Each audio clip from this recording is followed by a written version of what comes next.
Brooches in Gotland from approximately the 9th through the 11th century for women who were worn in pairs. As you see here, you'd have two of them. You're hanging tools, jewelry, etc. from them. I'm going to talk about how these brooches possibly developed, because we don't know for sure. We don't have any written records to go along with this. This is based on what is called a typology or taxonomy of brooches, where you find brooches in graves or in settlement finds over a period of time, over several hundred years, in the same region. So basically, different anthropologists have looked at these in the area of Gotland. If you look at page that's got the color page, it's the map here. Gotland is the dots that are just off of the west coast of Sweden. If you know where Sweden is, it's there. Here's Sweden. The dots there off the coast. Here, this is Gotland. It's in the middle of the Baltic Sea, and so you're going to have influences there from both what we think of as your typical Scandinavian Vikings, like this, as well as the Balts. If any of you are familiar with Mistress Gwenvin, she's wearing the Baltic variations of clothing very often from that same time period. So we're outside of the normal Northern European dress or Byzantine dress that is your T-tunic. The T-tunic would have been the layer that's underneath typically, or a heavier work layer, over stuff, or a coat, okay, for this period. As you can see, this is an old version of how this looks, but men's and women's. This would be your typical Scandinavian. This would be your, dress, just simply the tunic that men and women would have worn from that period of time. So this is not a bad book. It's just slightly out of date. Doesn't have a lot of descriptions of finds.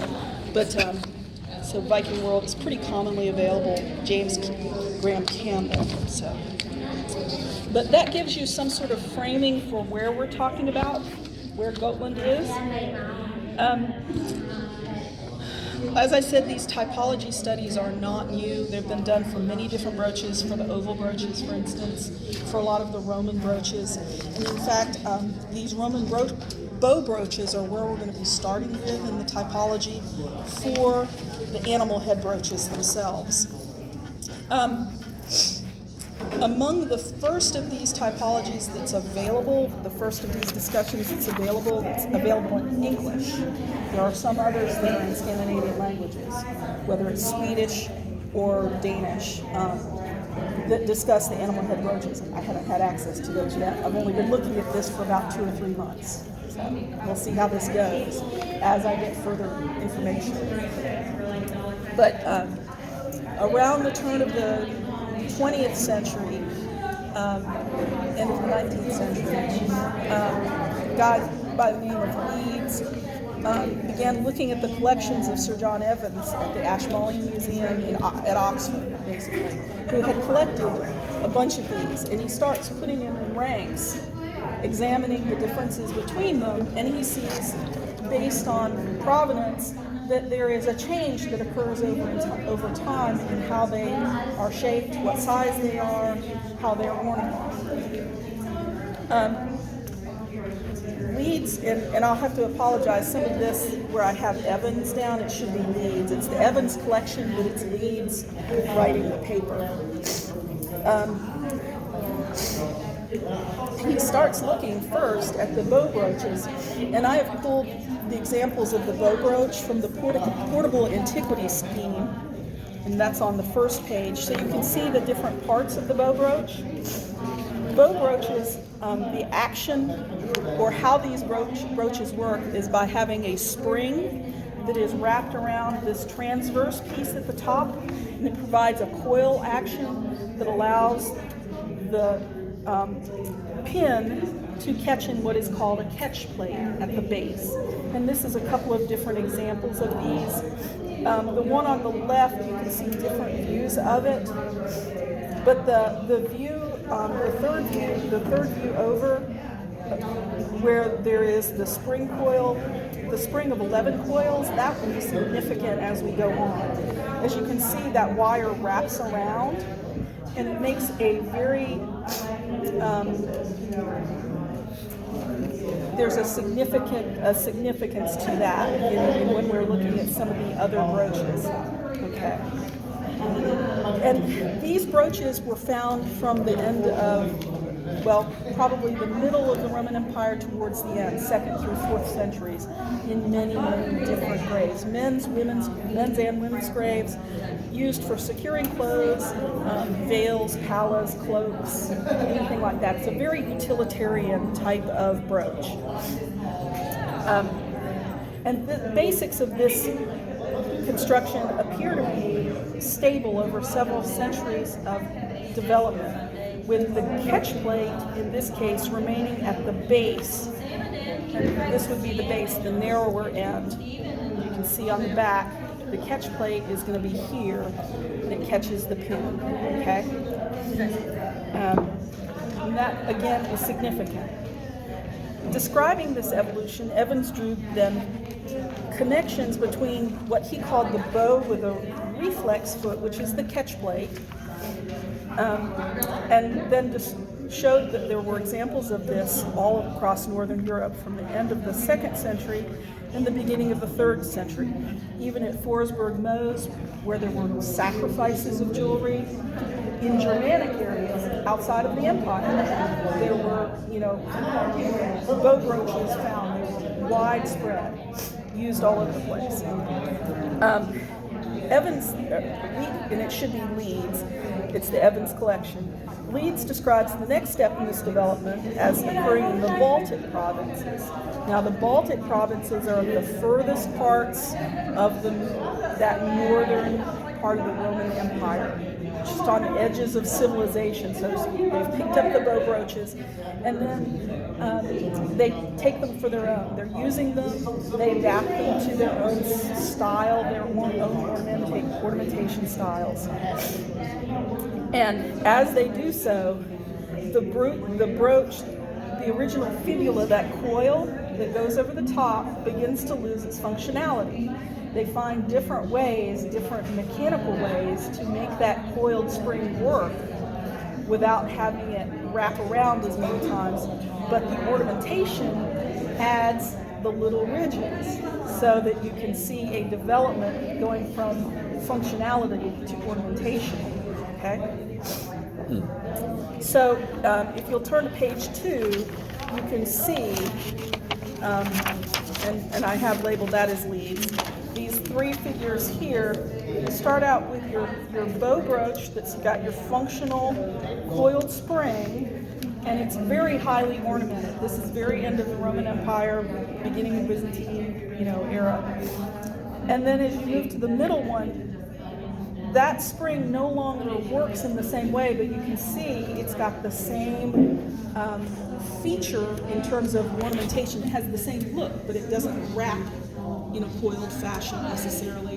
And then the third one, even more so, more highly ornamented. Every flat surface gets detail added to it, basically, is how that works.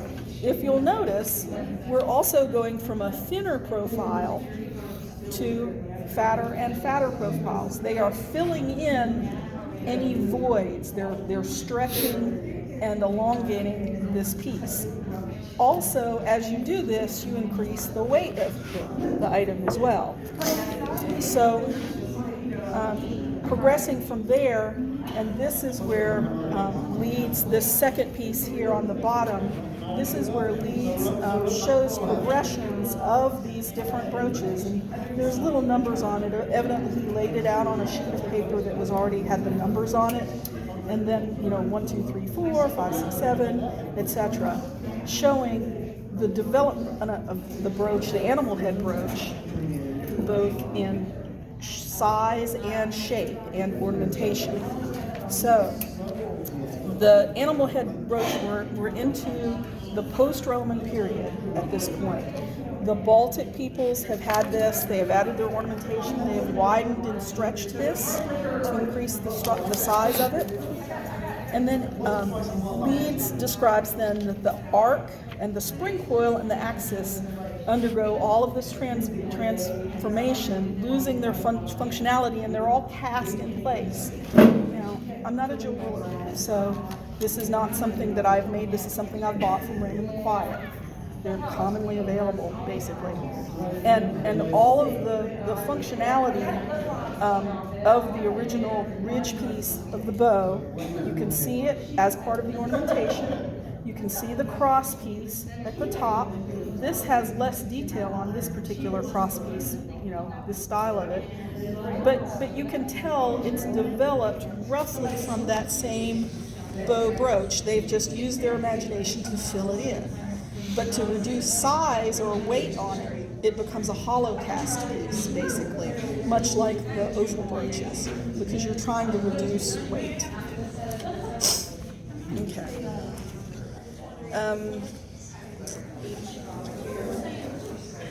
Okay, the spring at this point becomes something that's moved completely. If you take one of these and open it up, they have moved the spring from this piece here and placed it on lugs on the bottom. You've got a lug on one side and a catch plate on the other. Okay, this means that your spring is going to be completely underneath your piece, elevated off of the surface of whatever your material is. It's going to sit up, and it's going to have a fairly high profile, relatively narrow base. Keep thinking about that. Keep that in mind, because we're going to get on to the implications of this style of brooch on clothing eventually. And then again, Leeds goes on about how they took this basic piece and then they infilled with ornamentation of the time.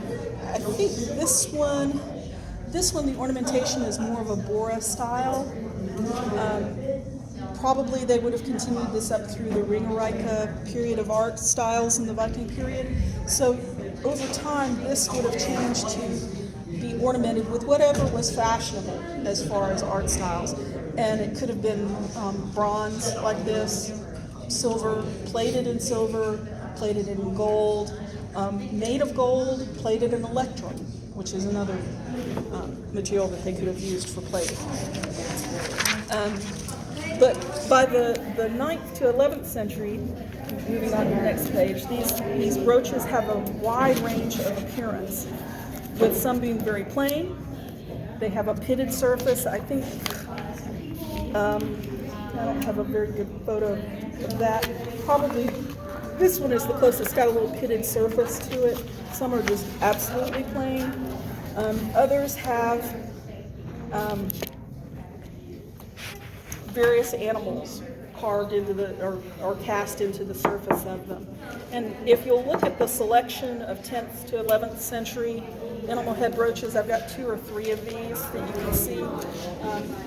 The first of these actually has, instead of lugs cast onto the brooch itself, it had a separate plate that filled in this base that was probably soldered together.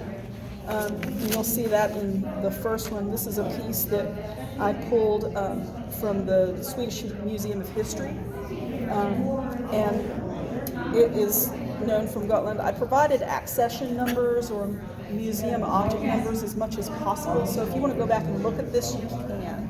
Okay. But these could have been, had the lugs or had a separate cast plate to hold it onto your clothing. The second piece, again, you can see 1874. People were looking at this even then. They get dug up, museum curators, or just professional archaeologists of the 19th century that were, not schooled necessarily, but liked the art on it. They would do drawings of them and publish them. So, and then this third one, it's got kind of a different pattern, kind of a basket weave pattern cast into it, you can tell. So that basically is going to have that same style. And there on the side you can see the profile of it with the lugs and the lug and catch plate underneath. And again, that one's from Metropolitan Museum of Art. Just flip back just a second. This brooch, if you're looking at mainland jewelry from the same time period in what is now modern Poland, you will find sometimes if you're looking at research for that, you'll find articles that show what are called crayfish or beak brooches. They have the same basic profile, if you look, but they are not quite in the same form yet, okay? Now, we think of Poland as being a Slavic country. At the time, it was not Poland. For one, it was a Baltic state, and now when you talk about it as being Old Prussia, because that was one of the Germanic groups that lived in that area, and there were several subgroups: the Pomazanians, the Galardians, I think. There were like 5 or 6 of them. Mistress Gwendon is doing the groups that are east of that, the Lithuanians and the Latvians, but there's a related Baltic group that prior to about the 12th or 13th century lived in that area also. They're closely related to the Lithuanians and the Latvians. They're not Slavics, they're Baltic peoples. By the 13th century, the Teutonic Knights came in, and all of those areas were depopulated effectively. The Teutonic Knights took over that, and then by the 18th century, then the Slavic peoples by the time had repopulated. So you got major shifts in population occurring during the medieval period in that particular area. So when you look at this, you're looking at something much more like what Mistress Gwendon is, and she was in the other room if you ever had a chance to talk to her about it. So they were wearing a peplos, effectively, with this. And that is part of the implication for how we could be wearing these animal head brooches for Scandinavians. So, relating jewelry types to clothing. This is the second part of this class. I pulled this diagram from Dan Carlson's website, document on jewelry of Gotland. And he shows these 3 figures of women, and this is from a 1990, the 3 figures of the women are from a 1992 publication called Viking to Crusader. That's still pretty good. It was an exhibition book, had lots of stuff in it. It's good to look at if you ever want to see a wide range of jewelry across the Scandinavian world. But when I saw this in the mid-90s, when I was first really seriously looking at Scandinavian clothing, the figure to the left that's supposed to be the woman from Gotland, I was like, she's wearing a sideless surcoat. That's not cool. I don't want to wear something that looks like, the sideless surcoat. What is that? And it's because there's so little detail in these figures that you kind of wonder, what's the point of that? And so most of us are running around wearing what is now referred to as an apron dress or a smocker, hangaraka, however you want to, whatever language you want to speak about it in, okay? And then the Finnish women are wearing, which the Finland is the Finno-Ugric peoples are north of the Balts, basically, over here. If the Balts are down in here, and the Scandinavians are here, the Finno-Ugric peoples are here. So basically, what they should have been talking about is that this person is wearing clothing that is more closely related to this person, because it's kind of in the middle, if you think about it. And my supposition, the implications that I'm coming up with, looking at how this pin works and how this pin developed, is that probably we should, instead of, I see women wearing this style of apron with this pin. Let me show you how that works then. I'm just going to take that off. Now, When I wear this, I typically wear it with the pin pointed up. That keeps it in place. The weight itself pulls it down, keeps the pin locked into the catch plate. Okay.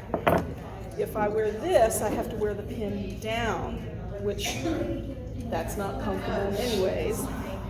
Yeah, let's try and get that on. Gee, I wonder why. Yeah. Because we're not necessarily interested in getting pierced today. Exactly.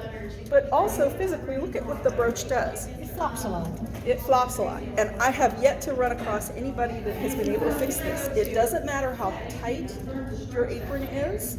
It doesn't matter if you pin it through your tunic.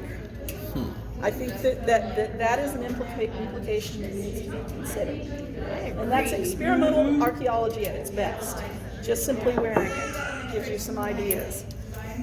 And this is why I got so excited when I was looking at how the brooches developed. I was like, wait, this might be what we missed. So move on to the next, and in the color, going back to the map real quick. Going back to this color sheet, these are found mainly in Gotland, but you can tell from the dots, the little brown dots in particular. They found some on Sweden. They found one in what looks like Scotland. I don't know particularly. I have not looked at those individual finds, so that would be something for further research for me. So whether that's trade items, whether that's a woman moves from one area to another, I don't know yet. It's going to take a while to track that down. For those of you that are not familiar with the brooch sets, because usually these brooches were worn in sets, a pair with some other items. Possibly a lot of stuff, maybe just the brooches. It depends on probably how wealthy you were. I've provided what's considered to be a typical set of jewelry for a well-furnished Gotland grave. A pair of animal head brooches, a central brooch, which is a box brooch. It's usually got it's a tall brooch. I think some of them, they're hollow for one thing. They've got that cast base with the pin and catch plate, and there's some thought that some of them may have been hinged so you could put stuff in them. I haven't done research on that particular brooch yet, so that's something to consider. And then what are called bead spreaders, things that hang down that you can attach rows of beads to distribute that weight so that it hangs better. Okay. Compare that then to your Scandinavian, your just regular Norwegian, Swedish, Scandinavian woman. A pair of oval brooches, again, usually domed, sometimes with these decorations on top, and then your lugs beneath, and a catch plate. Okay. Put myself back together.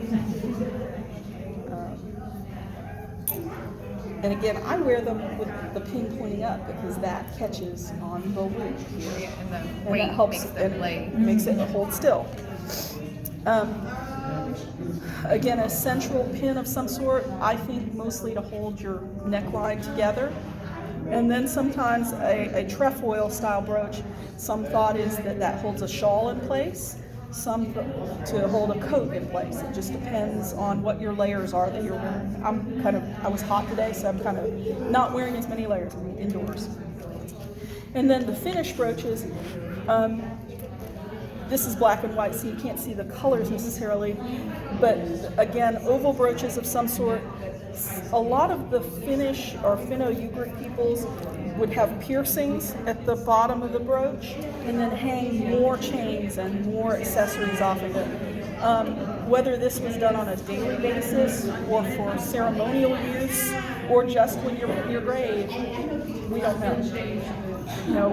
We don't necessarily have a time machine where we can go back and ask them, did you wear this all the time? Because this is heavy. This is, clanky, makes a lot of noise.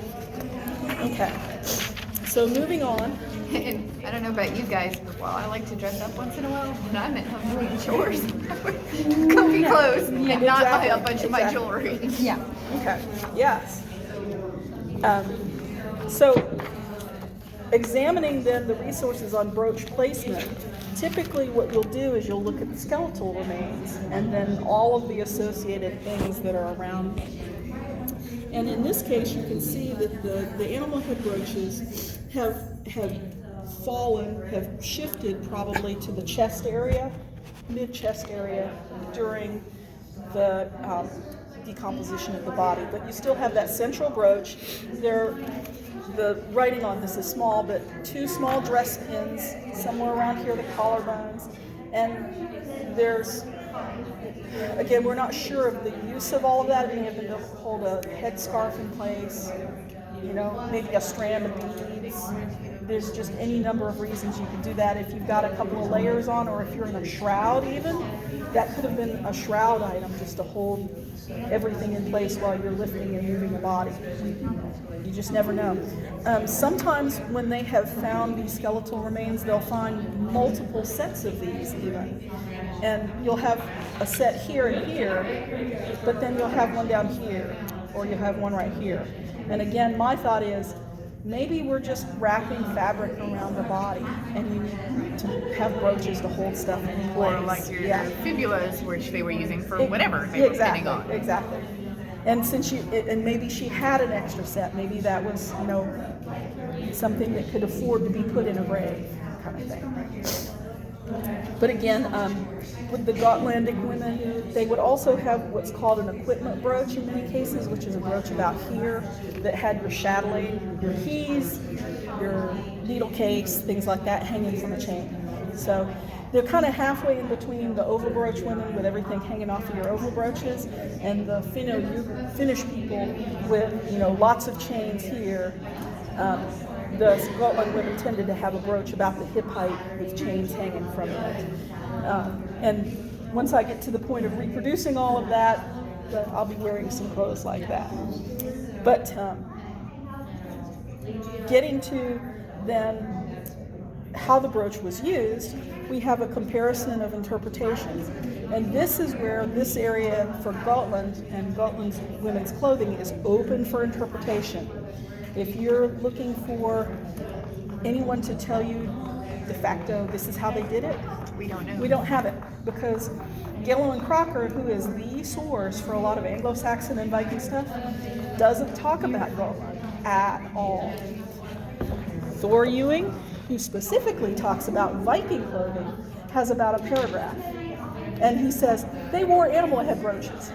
That's all he says. He goes to great lengths to talk about how the clothing with the oval brooches was probably constructed, but has nothing at all to say about how this layer would have looked for Gotland. So my thoughts, and this is where all of the implications of how this developed, is that they are stuck somewhere in wearing a peplos. Now there are different variations on how you wear a peplos.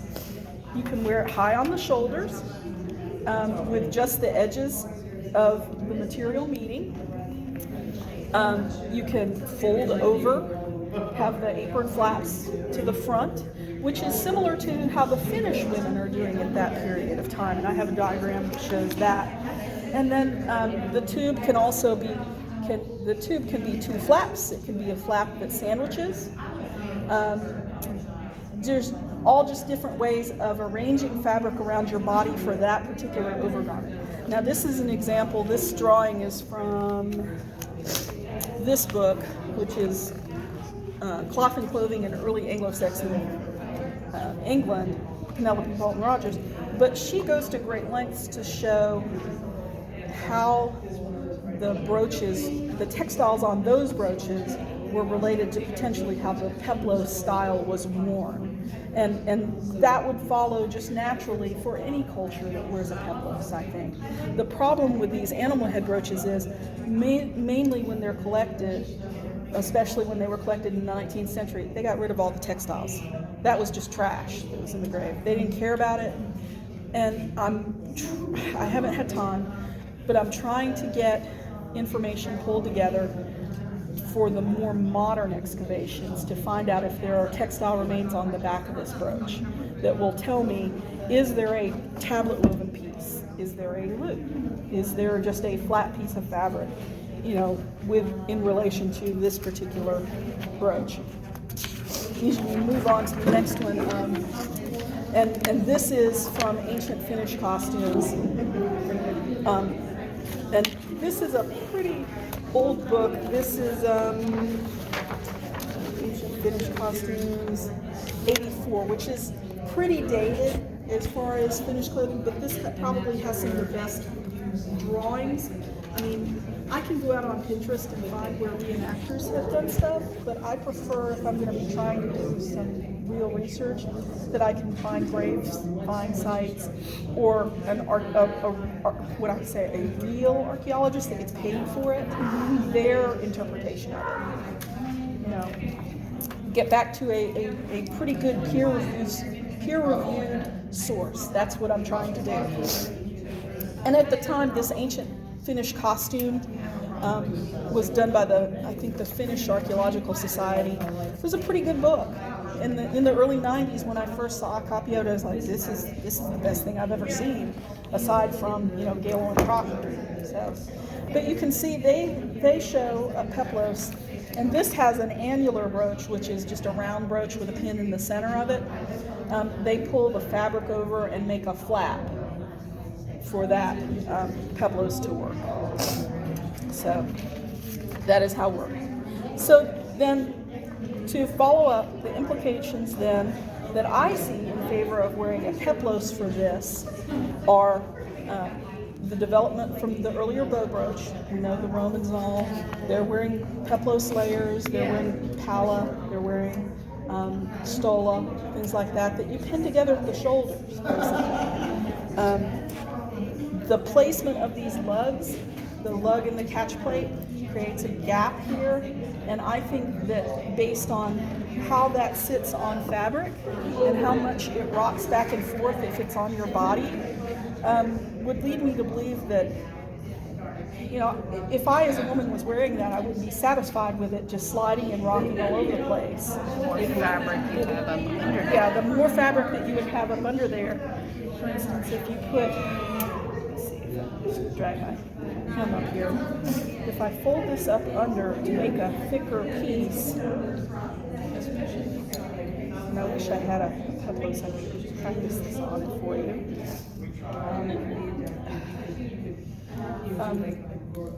The thicker piece of fabric might hold this in place better. So one of the things to look at, again, if I can get the information for the textiles that are in these graves from the new excavations, any new excavations that are found, how thick was the fabric? If it's a thick, sturdy, felted piece of fabric, that's going to hold that in place a lot better. So you'll get a more satisfactory drape on your clothing. And then the further areas for study, for examination and experimentation are, just simply making that outfit, making it so that you're trying different folds of fabric under it to see how that fits together. And then I think because of this development, looking at also migration patterns to see if it's, for sure from DNA studies, is it people from the Balts that have moved up into Gotland? Because Leeds, in his discussion of development, the guy back, he's saying that this is what is called an insular development. That the brooches are being cast for the local population of women. So I think if you did like a mitochondrial DNA study, and I know there are some for Gotland, you might be able to tell if from those particular graves what kind of jewelry do they have. See if the women. If there's a correspondence, yeah. So, and then tie that back to, okay, are they Baltic peoples? Where do they come from? So that is kind of where I'm going on for this. If there are any questions or comments, I don't know how long that took. So it's just after 12. Okay. Yeah, pretty perfect. So.